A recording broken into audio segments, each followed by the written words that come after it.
Hi. పశ్చిమ బెంగాల్ శాసనసభ ఎన్నికలు రాష్ట్ర రాజకీయ చరిత్రలో అత్యంత కీలక మలుపుగా మారబోతున్నాయి. 3 దశాబ్దాల పాటు రాష్ట్రాన్ని ఏకఛత్రాధిపత్యంగా పాలించిన వామపక్ష కూటమి స్వాతంత్ర్యం తర్వాత దేశ రాజకీయాల్లో కీలక పాత్ర పోషించిన కాంగ్రెస్ పార్టీ పశ్చిమ బెంగాల్లో అస్తిత్వం కోసం పోరాడుతున్నాయి. పొత్తుల సమీకరణాలు, ఓటర్ల మనోభావాలు, ప్రత్యర్థి పార్టీల వ్యూహాలు చూస్తుంటే అటు లెఫ్ట్ ఇటు కాంగ్రెస్కు రాష్ట్రంలో పరిస్థితులు ఏమాత్రం ఆశాజనకంగా కనిపించడం లేదు. శాసనసభ ఎన్నికల్లో పుంజుకోకపోతే బెంగాల్ గడ్డపై ఆ పార్టీల చిరునామా గల్లంతైనా ఆశ్చర్యపడాల్సింది లేదు.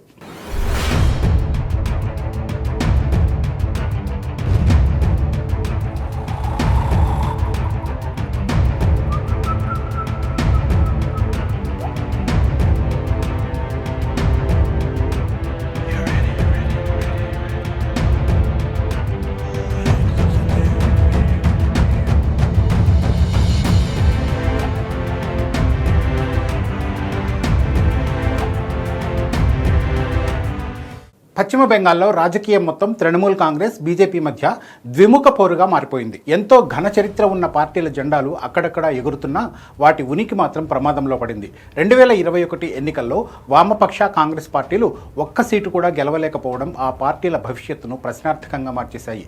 గత అసెంబ్లీ ఎన్నికలు లెఫ్ట్ కూటమితో పాటు కాంగ్రెస్ పార్టీకి పీడకలనే మిగిల్చాయి.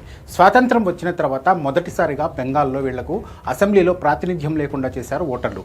అందుకే మరో 3 నెలల్లో జరగనున్న అసెంబ్లీ ఎన్నికలు వీటికి జీవన్మరణ సమస్య అని చెప్పాలి. అసెంబ్లీ ఎన్నికలకు సమయం దగ్గర పడుతున్నా వ్యూహాత్మకంగా ముందడుగు వేస్తున్న దాఖలాలైతే కనిపించడం లేదు. బెంగాల్ కాంగ్రెస్ నాయకత్వానికి ఢిల్లీలోని పార్టీ హైకమాండ్కు మధ్య రాజకీయ వైరుధ్యాలు కనిపిస్తున్నాయి. కాంగ్రెస్ రాష్ట్ర నాయకత్వం, ముఖ్యంగా అధీర్ రంజన్ చౌదరి వంటి నాయకులు మమతా బెనర్జీని తీవ్రంగా వ్యతిరేకిస్తున్నారు. వామపక్షాలతో పొత్తు కోరుకుంటున్నారు.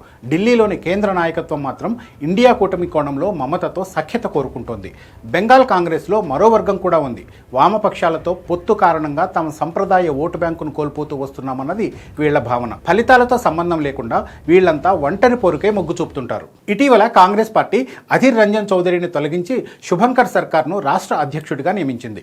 అధీర్ రంజన్ చౌదరి మమతా బెనర్జీపై తీవ్ర విమర్శలు చేసేవారు. కానీ కొత్త అధ్యక్షుడు శుభంకర్ సర్కార్ తృణమూల్ కాంగ్రెస్ను అనవసరంగా వ్యతిరేకించబోనని ప్రకటించారు.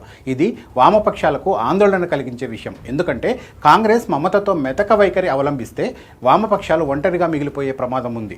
మరోవైపు మమతా బెనర్జీ కాంగ్రెస్ను రాష్ట్రంలో బలం లేని పార్టీగా చూస్తుంది. కాంగ్రెస్తో పొత్తు పెట్టుకుంటే బలహీన వర్గాల ఓట్లు చీలకుండా ఉంటాయని మొదట్లో టీఎంసీ భావించేది. అయితే ఇప్పుడు కాంగ్రెస్ ప్రభావం గణనీయంగా తగ్గడంతో ఆ పార్టీ వైపు కన్నెత్తి చూడడం లేదు. కాంగ్రెస్ వామపక్షాలు పశ్చిమ బెంగాల్లో రాజకీయంగా నామమాత్రపు స్థాయికి చేరుకున్నాయనడానికి ఈ పరిణామాలే ఉదాహరణగా చెప్పుకోవచ్చు. 2016 నుంచి లోక్సభ, అసెంబ్లీ ఎన్నికల ఫలితాలను విశ్లేషిస్తే కాంగ్రెస్ వామపక్షాల గ్రాఫ్ క్రమంగా తగ్గుతూ కనిపిస్తుంది. ఓట్ల శాతం క్రమంగా క్షీణిస్తూ వస్తోంది. వీళ్ల ఓటు బ్యాంకు మొత్తం బీజేపీ, తృణమూల వైపు వెళ్లిపోయింది. దీంతో ఈసారి ఎన్నికల్లో కూడా వీటి పాత్ర పరిమితంగానే కనిపిస్తోంది. ఇవి ఎలాంటి సీట్లు గెలుచుకోకుండా కేవలం ఓట్లు చీల్చే పార్టీలుగా మిగిలిపోయినా ఆశ్చర్యపడాల్సింది లేదు.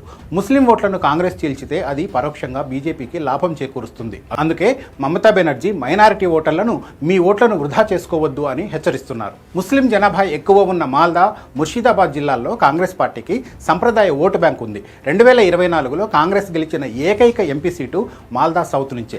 ఇక జాదవ్పూర్తో పాటు అర్బన్ బెల్ట్స్లో వామపక్షాలకు విద్యార్థులు, మేధావి వర్గాల్లో కొంత పట్టుంది. ఇది ఓట్లుగా మారుతుందా అన్నది మాత్రం అనుమానమే. నౌషాద్ సిద్దికీ నాయకత్వంలోని ఇండియన్ సెక్యులర్ ఫ్రంట్ వామపక్షాలతో కలిస్తే దక్షిణ 24 పరగణాల జిల్లాలో టీఎంసీకి కొంత నష్టం కలిగించవచ్చు. కానీ గత ఎన్నికల్లో ఐఎస్ఎఫ్ ప్రభావం ఒక్క సీటుకే పరిమితమైంది. 2011లో లెఫ్ట్ పతనం తర్వాత తృణమూల్ కాంగ్రెస్ పశ్చిమ బెంగాల్లోని ప్రతి వీధికి విస్తరించింది. అన్ని నియోజకవర్గాల్లో పట్టు సాధిస్తూ వచ్చింది. అదే సమయంలో కాంగ్రెస్ వామపక్షాలకు ప్రత్యామ్నాయంగా ప్రధాన ప్రతిపక్షంగా బీజేపీ ఎదుగుతూ వచ్చింది. ఈసారి అసెంబ్లీ ఎన్నికల్లో 90% పోటీ టీఎంసీ, బీజేపీ మధ్య సాగే సూచనలు కనిపిస్తున్నాయి. సో అనూహ్య పరిణామాలు చోటు చేసుకుంటేనో, ఓటరు నాడి అకస్మాత్తుగా మారితేనో తప్ప కాంగ్రెస్ వామపక్షాల పాత్ర నామ మాత్రమే అవుతుంది. అస్తిత్వ పోరాటంలో ఈ 2 పార్టీలు ఎలాంటి వ్యూహంతో ముందుకెళ్తాయో వేచి చూడాలి.